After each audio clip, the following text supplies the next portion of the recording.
السلام علیکم ورحمۃ اللہ وبرکاتہ۔ قبر کی پہلی رات کا منظر کیسا ہوگا؟ یہ ایک ایسا سوال ہے جس کی تلاش میں ہر دوسرا شخص نظر آتا ہے۔ آج ہم اس سوال کا جواب آپ کے لیے اسلامی نقطہ نظر سے لے کر حاضر ہوئے ہیں۔ اس کے علاوہ آپ کو یہ بھی بتائیں گے کہ آخر قبر انسان کو کیسے پکارتی ہے؟ کیا یہ پکار انسان کو سنائی دیتی ہے؟ قبر کی پکار حضرت ابو سعید خدری رضی اللہ سے روایت ہے کہ سرور کائنات صلی اللہ علیہ وآلہ وسلم نے فرمایا، لوگوں، لذتوں کو ختم کرنے والی موت کو کثرت سے یاد کیا کرو۔ قبر ہر دن اپنے مردوں سے خطاب کرتے ہوئے اعلان کرتی ہے، میں غربت اور تنہائی کا گھر ہوں، مٹی اور کیڑوں کا گھر ہوں۔ جب مومن کو دفن کیا جاتا ہے تو قبر اسے مرحبا کہتے ہوئے خوشخبری سناتی ہے کہ میری پشت پر چلنے والوں، میں تو بڑا محبوب تھا، آج میں تیرے ہو گئی اور تو میری طرف آ گیا، تو اب میرے احسان کو دیکھ لے گا۔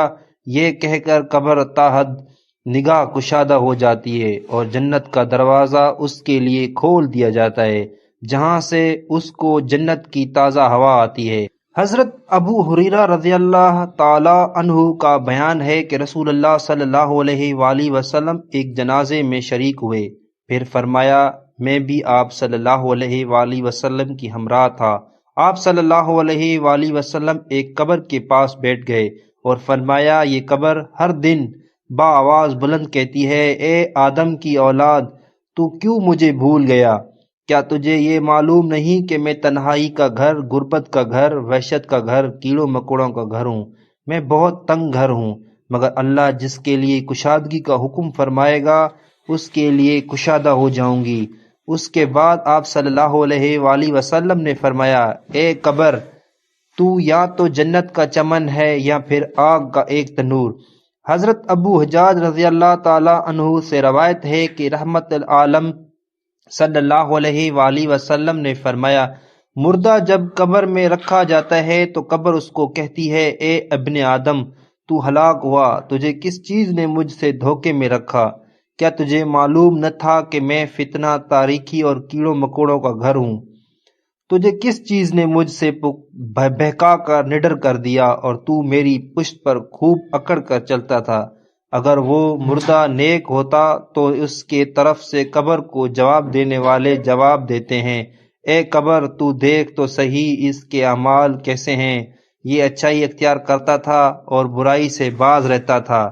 یہ سن کر قبر کہتی ہے، بے شک یہ نیک تھا، اب میں اس کے لیے سرسبز ہو جاتی ہوں۔ مردے کا جسم اس وقت منور ہو جاتا ہے اور اس کی روح اللہ تعالیٰ کی طرف بھیج دی جاتی ہے۔ حضرت عبداللہ بن عبید رضی اللہ تعالی عنہ سے روایت ہے کہ رسول اللہ صلی اللہ علیہ وآلہ وسلم نے فرمایا، مردہ قبر میں بیٹھتا ہے اور ان لوگوں کے پیروں کی آواز بھی سنتا ہے جو اس کے جنازے کے ساتھ قبر تک گئے ہوں۔ مردے سے اس کی قبر کہتی ہے، اے ابن آدم، تیری ہلاکت ہو، تو نے میری تنگی، بدبو اور کیڑے مکوڑوں کا خوف نہیں کیا، اس لیے تو نے ان چیزوں سے بچنے کے لیے تیاری نہ کی۔